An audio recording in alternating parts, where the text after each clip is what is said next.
Arsenal ku munsi wa gatandatu bakoze demonstration de force bitatu ku busatsi na Fulham arana ko bitegura kwa kabiri bitegurira Pablo Simeone Diego ibitsindo bitatu batsi na Fulham. Arsenal bakomeza gushaka ko akaburungu gikomeye cya championnat.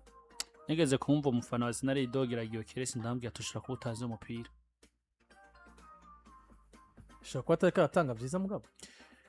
Ivyo ariko aratanga n'uburyo akinishwa ahubwo binarenze. Gyokeres ni ibitsindo biri bya Victor Gyokeres ku ipasi yawe na Bokasa kana Leandro Trossard ndetse n'igitsino ca Bukayo ku ipasi niba ko mu bitsindo bitatu Arsenal batsinze Fulham yabigizemo uruhara byose wita Victor Gyokeres. Arsenal rero ubwo uravye uburyo bakira match za Premier League bakinye ibice bibiri bitandukanye uko bisanzwe. Bakinye igice ca mbere ubona ngo si kurondera amanota gusa. Nabonye ari Arsenal tanga utuma ko hari n'uburyo ivyo bitsindo babikeneye kuko urabona uburyo bari gusatira ne equipe ngo irakwinjiza igitsindo ntihagarara ibandanye kuronderamo ikindi gitsindo ntihagareka kuronderamo ikindi gitsindo. Mugabo kabona ngo ino match ya Fulham bayikinye hari uburyo bari kwajongera na fresher physique kuko barayikeneye imbere ya Atletico de Madrid muri Champions League bavuga bagarukanye bagarutse mu gice cya kabiri bavuga ngo basa nk'abarukira gato ya mugabo kamuna ngo n'ubundi equipe ya Fulham iri kunywa amazi iri kubura imwe mu bivanye n'uburyo Arsenal bariko barayisatira nivyo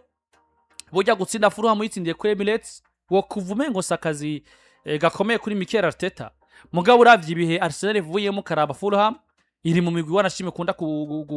guhagarika amaseri cyangwa se ikunda gukura mva muri course y'ibikombe cyangwa se ibindi migwi mikuru bikirarondera. Uravye uburyo bayitsinze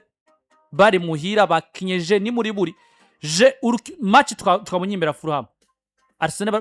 baramaze nk'imatch 3 ubona ngo baratsinda mugabo atane kimwe igeze berekana ariko batsinze Fulham bakina urukino gwiza. Erega gukina rugero gwiza kuri Arsenal yedi sinzi ko abonye ikintu kimwe habaye amarotation. Tumaze igihe kitari gito turiko turabigarukako habaye amarotation muri equipe ya Arsenal. Arsenal ivize umukinyi mwiza yitwa Martin Isubiye hagati mu kibuga ahoramwe. Ifize umukinyi mwiza yitwa Declan Rice ahoramwe. Ifize umukinyi mwiza yitwa Belechi Eze rimwe na rimwe permita n'umugabo yitwa Martin Odegaard. Mugabo no munsi uravye Martin Isubiye yaravuye muri La Liga na equipe nka Real Sociedad n'umupira muri La Liga ingene ukinwa agacashikira kwa Arsenal ugacubana n'ivyo Arsenal yasabwa no mwaka n'inguvu yatanze. Zubimendi hakagomba kugera ahantu yagaragaje ububi uno munsi arabafana ba Arsenal kubwira ngo kubona Zubimendi mu kibuga ngo tugaragara nkaho turiko dukina turi 10 or c'est faux. Mugabo no munsi yakoze rotation araza umupira Lewis Ismail Eskeri nubundi akubwiye keri wo mu mwaka uheze nabonye iyo abari we yagiriwe icizere muri equipe yitwa Arsenal agahora kina uyu mwana wo kwa Man City ntaba ariko aravuga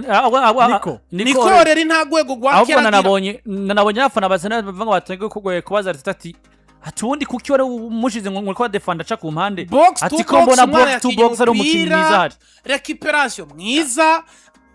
ari for offensivement ari for defensivement afashe equipe kuba kugorukino acagarukana nimero 3 rero w'igitangaza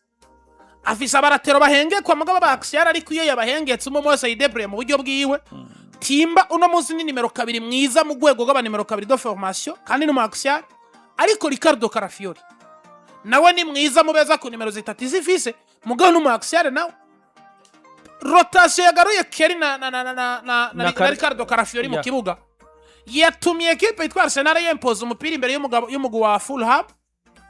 Yatumye equipe yitwa Arsenal nubundi garuko kuri ya ela yo kuvuga ngo reka dutsinde igitsindo kimwe bibiri nica gatatu tugishiremo ariko dukore clean sheet kuko ugiye kura Fulham no munsi ivize mediane nziza burya abantu tutatuza turaraba yipira ngo twabonye Liverpool ngo yatsinzwe ngo twabonye ngo Man City ngo twabonye Man U tira gashamba rugendura match za Bournemouth tira gashamba rugendura match ya iyi equipe nyene ya Fulham bafise Sasarukic bafise Smith Law hagati Emile Smith na Sanderberg mediane nziza bo gukoze ico bashaka kuko no munsi uravye Arsenal ivyo bari bamaze iminsi bariko barakina no munsi nako kwa Arsenal barakina wa mupira w'umwimerere wa Arsenal wagiye Arsenal Sanderberg ubona ko atarari yarakoresho bitwa James Reed mugabo nawe ni na capitaine wabo imyaka 31 equipe no gusaba kinyi bezu uravye Anderson axe ya Anderson na Calvin Bassey Calvin Bassey mu defense nibaza ko Calvin Bassey tutitaye ku vya equipe akini ari mu badefanseri Ari batatu abadefanseri- beza mu gihugu c'ubwongereza aka kanya ari madafanseri beza Ije rero Arsenal bitegurira Atletico de Madrid ni ku munsi w'ejo Emirates Stadium.